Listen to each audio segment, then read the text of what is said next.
In the darkest days of World War II, when humanity itself seemed to be vanishing into smoke and ash, one man walked into the heart of Nazi terror, armed with nothing but paper, courage, and an unshakable sense of duty. His name was Raoul Wallenberg, and he saved tens of thousands of lives. He wasn't a soldier, he wasn't a spy. He was a Swedish diplomat, born into wealth, art, and privilege in 1912. But Raoul wasn't content with comfort. He studied in Paris, in America, and traveled across the world, fascinated by culture, language, and justice. Then came the war. By 1944, the Holocaust was at its most horrific peak. Hungary's Jews were being rounded up, crammed into trains, and sent to Auschwitz. Over 400,000 Hungarian Jews were deported in just 8 weeks. The world watched. Most did nothing. But Raoul Wallenberg did something. At just 32 years old, he was chosen by the Swedish government and the U.S. War Refugee Board to go to Budapest, Hungary, the epicenter of the final phase of the Nazi final solution. His mission? Save as many Jews as possible, and he did it in a way no one expected. Wallenberg arrived in Budapest in July 1944. Within days, he was forging protective passports called Schutzpass, official-looking documents bearing the Swedish coat of arms, declaring the bearer under Sweden's protection. They weren't real, but the Nazis believed them.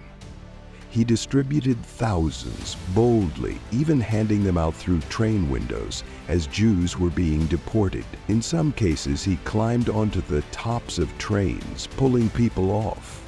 Right in front of Nazi guard, he turned safe houses into sanctuaries, flying Swedish flags above apartments to claim them as Swedish territory. And when Adolf Eichmann, architect of the Holocaust, tried to continue the slaughter, Wallenberg met him face to face, warning, "If even one more Jew is harmed, you will be held personally responsible." In total, Raoul Wallenberg saved over 100,000 Jews from certain death. He never carried a weapon, never raised his voice, but his courage cut through evil like a knife. Then, in January 1945, as Soviet forces entered Budapest, Raoul Wallenberg disappeared. He was last seen entering Soviet custody, supposedly for questioning. He was never seen again.